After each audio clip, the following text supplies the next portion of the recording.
So, it's that time of year again. The end of the year is upon us. So I get to make a really easy end of year video based on things I've already done. 2024, for me at least, has been a very exciting year, but also a terrifying one. It was a year of ups and downs, filled with many exciting things, but also some big terrifying things, especially when I look at the state of the industry I love and care about so much. But we roll with it, and I haven't let my existential dread ruin what was otherwise a spectacular year. This year, I've spent it doing more or less what I love.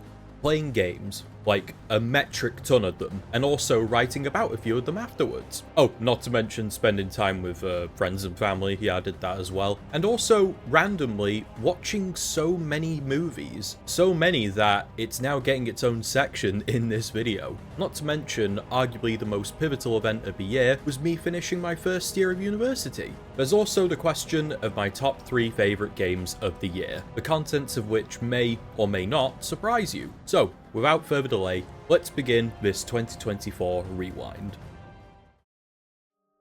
And the first section of this rewind is dedicated to my university work. For those of you unaware, I am currently studying games design at university, with the already naive idea of getting into the industry afterwards. Safe to say, after the events of this year, that naive thought is now just straight up delusion. But hey ho, I'm allowing myself to be a teeny bit positive, or I'll cry. I got my grades for the first year back in the summer, and I did quite well in my opinion. I finished the first year on an incredibly high note with my end of year project, a first-person horror game called Intruder, with a title inspired by a random Peter Gabriel song and a plot stolen inspired by any horror game you can think of. I didn't think it would work half as well as it did, but as soon as I cracked trigger volumes in Unreal Engine, that was it.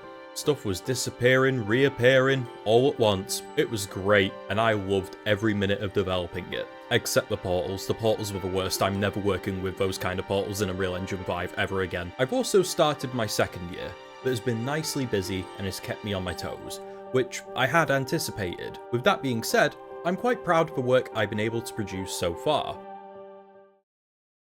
Now, let's take a look at Letterboxd. I've developed an obsession with the Letterboxd app, and this year I hopped on Letterboxd properly, religiously charting my film journey of this year. And we're going to take a look at my lowest rated movie and one of my highest rated ones. This year, there is only one movie that I gave 1 star, and that is the movie Thor: Love and Thunder. I'm going to clarify that I was remarkably drunk when I watched this movie. I was also eating Chinese beef chow mein, straight out the bowl, a bit like how a cow eats grass. It was disgusting, but for me, it was wonderful. And I hoped this fantastic combination of being drunk and beef chow mein would help me enjoy a film that I already knew was quite bad. It didn't. At all. If this movie came out at the height of the 2013 internet comedy culture, it would still only be passively funny, with the film having this rather remarkable ability to tell the same joke over and over again in 60 different variations. Meanwhile,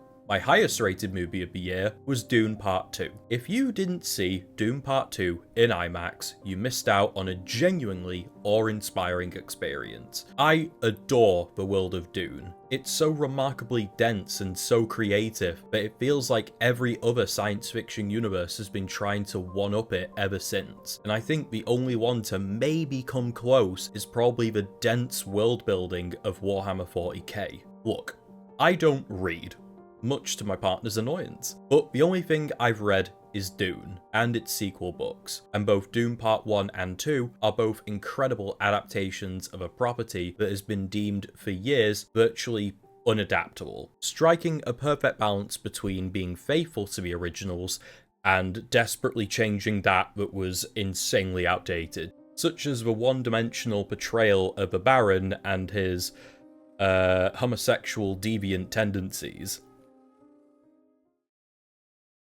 Now, this channel is about games, and I haven't talked about them yet. This year, the channel focused on playing games, and then writing about them. A style of content that I've been wanting to move on to for quite a while, but was worried that it wouldn't do as well as what I was already doing. But actually, it turned out better than anything I previously posted. And many of you watched and interacted with this new style of content and absolutely loved it. So thank you all very much for that. This year, I played probably the most amount of games I've ever played. It was both the year for new releases and also the year of clearing out the backlog. And I cleared some pretty big titles in that backlog. So before I delve into my top 3 games of 2024, let's take a look at all the games I rolled credits on this year.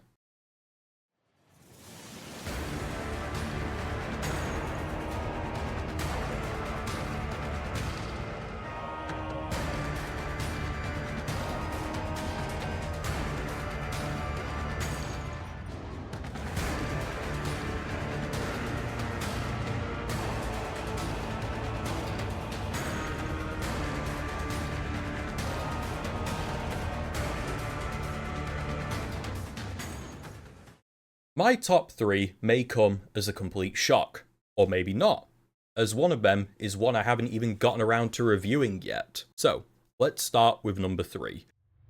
When I first played Space Marine 1 on my Steam Deck, I knew next to nothing about Warhammer 40k and its accommodating lore, but it quickly sparked a curiosity, and then Space Marine 2 came along and completely pulled me into its grim, dark world. From the awesome opening mission to the addictive gameplay loop, I was locked in, whether I was mowing down waves of Tyranids with powerful weapons, or slicing through them with over-the-top melee weapons like the Chainsword. It never stopped feeling satisfying. The visuals of Space Marine 2 also completely blew me away, with stunning environments that, after spending more time with this universe and spending more money on it, I now know just how well Saber Interactive perfectly captured the essence of the grimdark 40k universe. The story, following Titus's return to the Ultramarines after 100 years of imprisonment and a further 100 years in the Death Watch, was full of great character moments, as well as pure testosterone, especially that last stand with the Ultramarines holding their ground against the onslaught of Chaos forces, all before Lord Calgar appears with the reinforcements. It's an instant classic moment. While the multiplayer has room for improvement, the campaign and side missions are where the game truly shines, and as I touched on in my review earlier this year, Space Marine 2 feels like a throwback to classic Xbox 360 era games like Gears of War. It's simple, but so much goddamn fun to play, and it's easily one of my favourite games of the year. Not just because it's incredibly fun at its peak, but because it's the game that, for me, opened the door to the wider Warhammer 40k universe, and I'm looking forward to seeing what more that universe has to offer.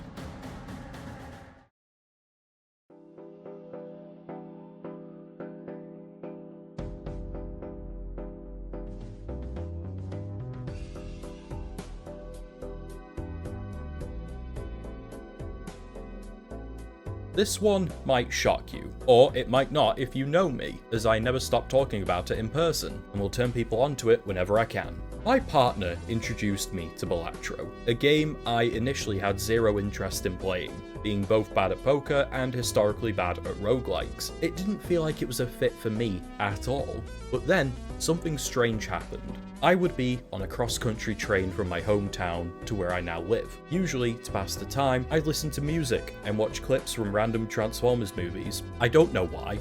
This one time, I instead booted up Balatro, and I played exactly 2 runs. They were pretty decent, and I had good synergy until I messed up, and that was it. By the time I was done, I looked up, and it was now nighttime, and I was 20 minutes from my location. What felt like 40 minutes was actually 3 hours. Balatro had me experiencing a sensation I hadn't felt with a game in years. Genuine time slipping.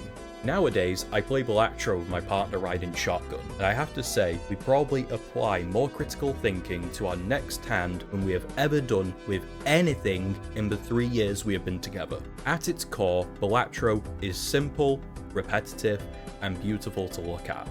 But above all else, it is extremely fun. While it wasn't my game of the year, it came very, very close. It was very much a slim win margin of 49 to Balatro and 51 to this next one. I can't remember the last time I considered a platformer to be my game of the year. Astrobot is a game that came out of nowhere and completely blew me away. It reaches levels of creativity that I didn't think were still possible in a platformer. Every level came up with brand new mechanics, and when it repeated these mechanics, it somehow managed to create new, exciting, and innovative ways to use them. It's a game that reminded me how fun games can truly be. It hit me with a level of joy that I hadn't felt since I played Mario Odyssey for the first time back in 2017. Every single world had me grinning like a dumbass. It's a game that oozes an infectious amount of joy, and as I touched on in my review of that game earlier this year, it simply reminded me of how fun video games can truly be and how grateful we should be to the creative minds that put their hearts and souls into creating a product that is literally fueled on a love for this industry. It's a rare instance of a game with zero weak points, or at least none that I can identify, and it looks like most of the community agrees with me on that point. One of the aspects of Astrobot was its celebration of PlayStation's history. Seeing bots dressed as iconic characters like Ratchet, Sackboy, and Kratos had me smile every time. However, as pointed out by many others, many of the IPs seen in Astrobot are no longer active, or are more or less dead. So the island can either look like a wonderful playful tribute to Sony's past, or, if you're a pessimist, a graveyard. Thankfully, I'm more of an optimist about this, but I can also see the pessimistic side as well. However, this does not detract from the fact that Astrobot is one of the most creative and wonderful titles I have ever played, and that is why it is my game of the year. To conclude this more or less waffle fest that this video became, thank you all so much for a fantastic year and the continued support. I hope to see you all in 2025, and with that, I wish you all happy holidays and a happy new year. See you all soon.